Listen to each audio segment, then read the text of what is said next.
Hey, welcome to The Explainer. Today, we're diving deep into the 4 huge ideas that are basically the engine behind almost all the modern software you use. Let's just jump right in. I mean, really think about it for a second.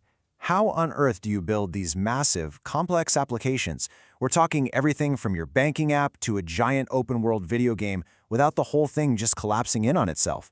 How do they keep it from becoming a total mess? Well, the answer is actually pretty brilliant. You think like the real world. I mean, we naturally see the world as a collection of things, or objects, right? Each object has its own stuff and can do its own things.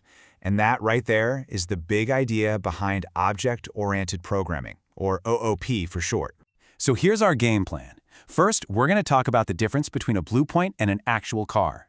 Then, we'll get into why you'd want to hide the engine's inner workings. After that, we'll build a whole family of vehicles, and finally, we'll look at this super cool concept where one name can mean many different things. It's going to be great.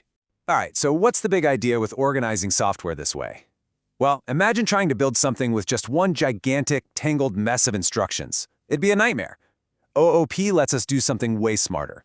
We create these little, self-contained machines in our code. Each one holds its own data and has its own set of skills. This little shift in thinking is what makes modern software even possible. Yeah, and this quote really nails it. It's so simple, right? The whole system is built on this one idea, an object that contains both data and the code that acts on that data. See, before OOP, these two things were often kept separate, and let me tell you, it was chaos. Putting them together in one neat little package, that was the game changer. Okay, let's really get into it using probably the most classic analogy out there, building a car. And to do that, we need to understand 2 key building blocks, classes and objects. So a class is basically the blueprint, the detailed plans that an engineer draws up. This blueprint lays out everything a car is supposed to have, data like wheels, an engine, a color, and everything it's supposed to do, behaviors like accelerate or brake. But here's the key, the blueprint itself isn't a car. You can't hop in and drive the blueprint. Now, an object, that's the actual car that rolls off the assembly line. It's the real deal. When we create an object in our code, the computer sets aside a chunk of memory in a place called the heap just for that specific car.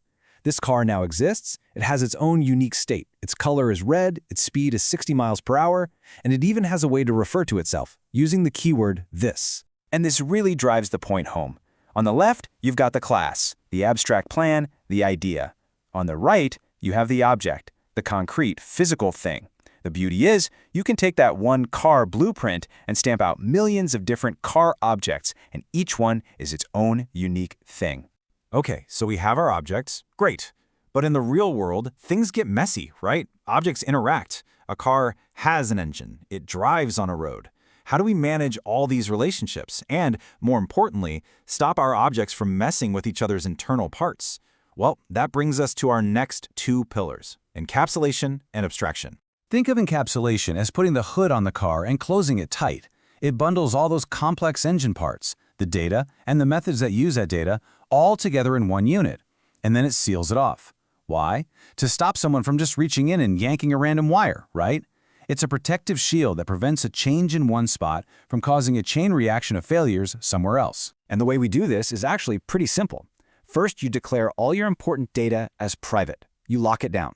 Then you create specific public methods. We call them getters and setters that act as the official gatekeepers.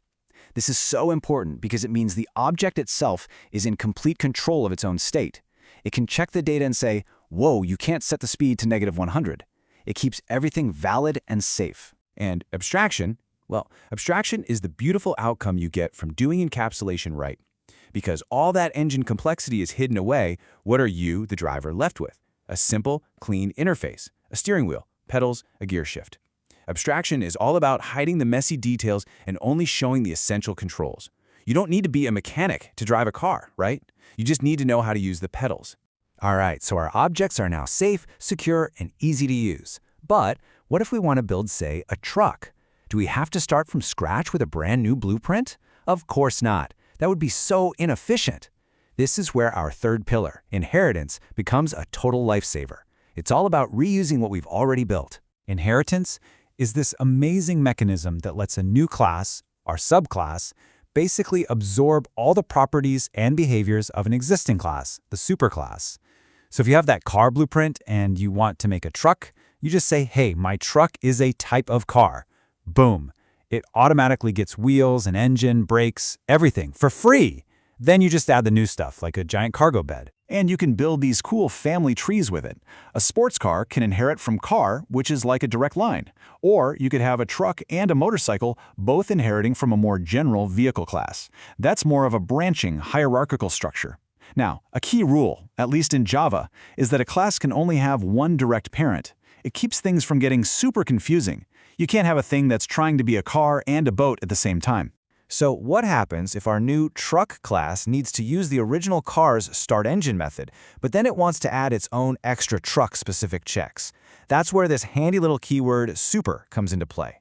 If this is how an object talks about itself, super is how it talks to its parent. It's like a direct phone line for the child to say, hey mom or dad, I need to run your code first, then I'll do my own thing. And that brings us to the grand finale, our fourth and, you could argue, most powerful pillar. Polymorphism.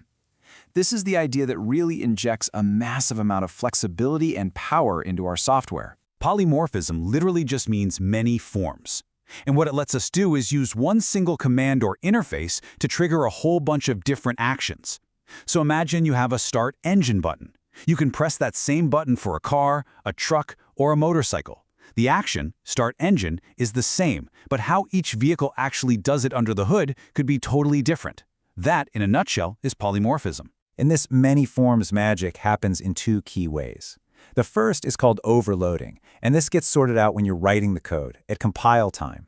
It's like having two paint commands. One just takes a color, another paint command takes a color and a type of finish, like matte. The computer knows which one you want based on the ingredients you give it. The other kind is overwriting, and this is the really dynamic one that happens when the program is running. This goes back to our start engine example. The car class and the truck class both have a start engine method, but the truck's version is different. The system is smart enough to check at the last second. Oh wait, this is a truck object. I need to run the truck's version of this command. So let's put it all together one last time. Encapsulation is the car's hood, protecting the engine. Abstraction is the simple steering wheel and pedals you use to drive. Inheritance is how we can reuse the vehicle blueprint to make a whole family of cars, trucks, and bikes. And polymorphism is the magic that lets one start engine button work for all of them. These four pillars, working together, are how we build software that's secure, efficient, and can actually change over time. I mean, object-oriented programming has been king for decades. It literally built the digital world we live in. But technology never stands still, right? It makes you wonder, what's the next big idea? What new way of thinking will we need to tackle things like AI or quantum computing? That's a question for another day. Thanks for joining me on The Explainer.